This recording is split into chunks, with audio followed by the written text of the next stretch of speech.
Hey guys, while I was just working, I just want to talk about branding. I just made a video about the importance of why I think branding is so important and all of that. So yeah, as I'm doing just the physical work of this because can't stop during Q4, I just wanted to talk about what it means to brand something and what that even means. And I talked about my trademark and all of that. So, for example, I just want to take a product like this. This is a JRU product. And what happens is when we make a listing on Amazon and we list it, let's say this is a JRU brand. So if JRU decides to come on Amazon directly, or they decide to give their trademark exclusively for Amazon to somebody else, which is what happened. Then now, if it ever has this brand, I'm not allowed to sell it, nor am I allowed to, order from them because they know I'm an Amazon seller and they don't want to risk us going onto Amazon.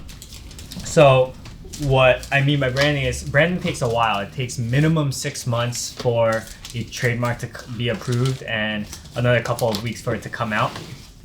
So we applied earlier this winter actually for 2 of our trademarks for the 2 brands that we private label and sell under. And during this time, what happened was as we just listed our product, so let's say I have this product, but let's say it's my product, I would list it. If someone else could find a similar product like this, what would happen is they would just come onto our listing, and under Amazon, it's fair game because what happens is if it's, let's say, a JRU product's listed, but if someone else also can get their hands on a JRU product, they're allowed to list and sell under it. Now, does this mean they have our product? No. Essentially, they're selling fakes, but if it's a similar enough product, they would just come under our listing and sell it as another seller. And we tried everything. We tried calling Amazon saying this is impossible, saying they're not, there's no way they can have our product because it's our product and we haven't sold it to anybody. And there's also, I tried emailing or contacting the sellers individually saying like, hey, this is our own brand and we haven't sold to you, so there's no way you should be selling these under our products.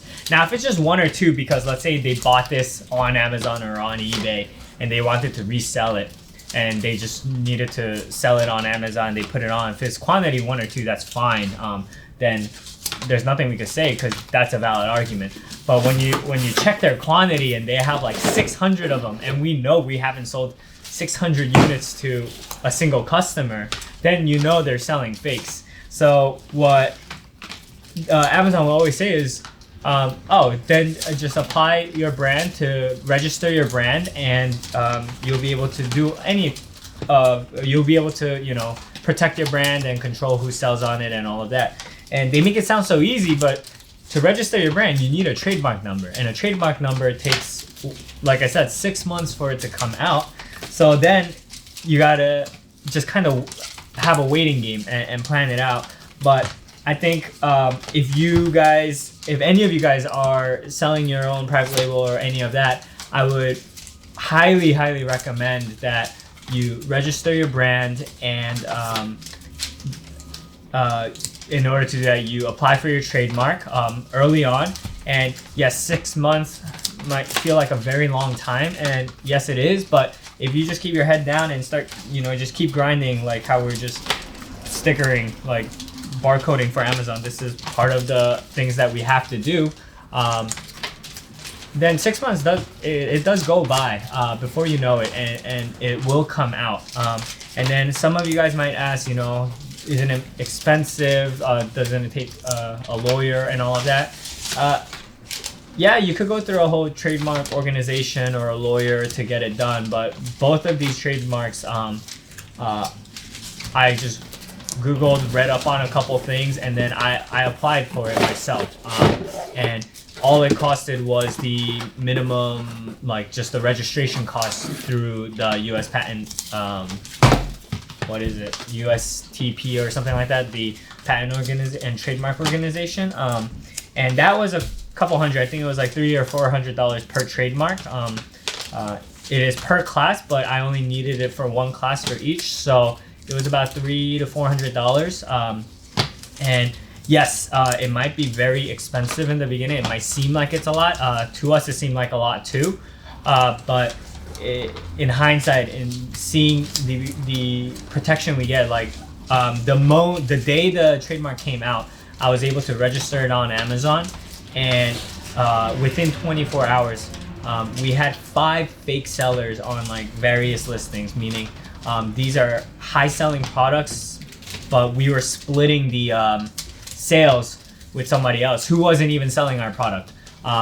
And we were able to just kick them out, tell Amazon, hey, these are not valid sellers, and there's just no way they could have access to our product.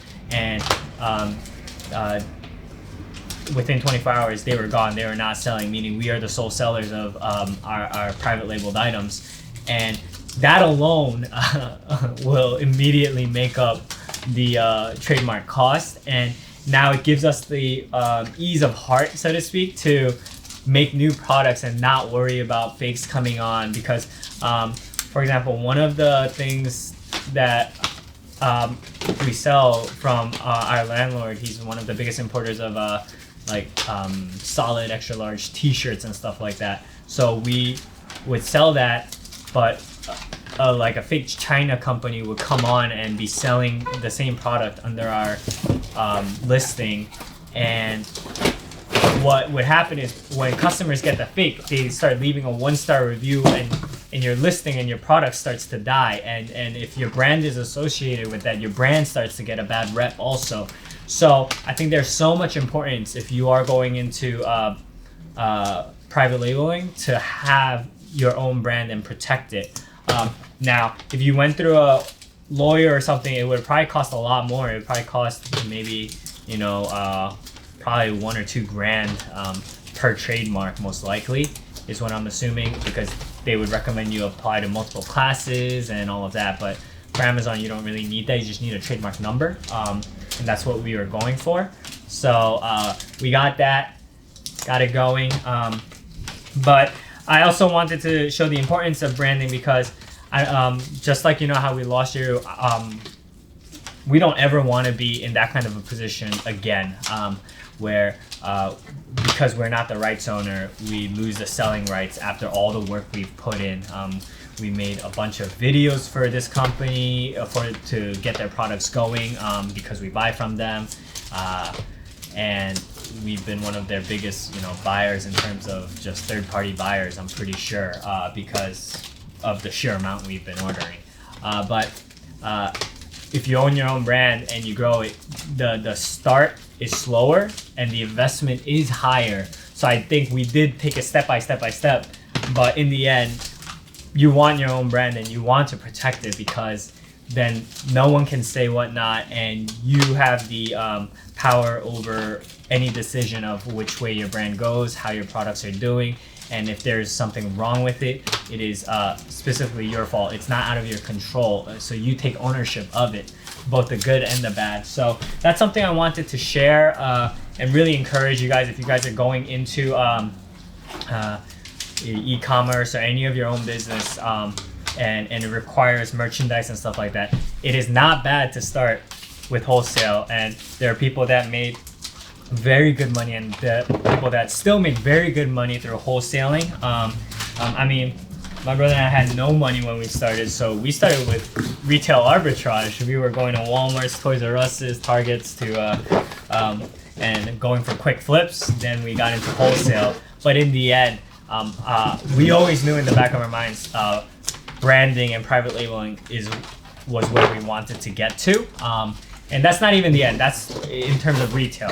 But once you start branding, there are wholesale avenues where you could become the wholesaler and all of that.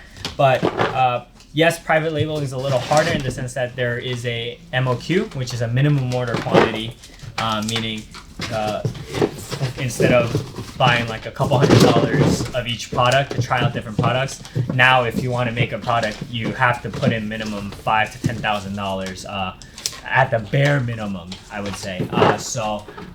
And then you have to increase brand awareness, advertise your product, and all of that. While if you buy wholesale, sometimes the brand owner, the company that owns the brand, will do advertising for you, like on YouTube, on TV, on their own website, and stuff like that. So various aspects to it, but in the end, I just want to show you the importance of branding, and I hope I got that point across. And yeah, I hope if there's any kind of way, we can help each other out in that sense. If you're on an e-commerce journey yourself, yeah, just keep that in mind and really look into it. Do your research, do your due diligence for it. And I think that's pretty much what I wanted to say for that. So I appreciate you guys listening, and I'll catch you guys in the next video.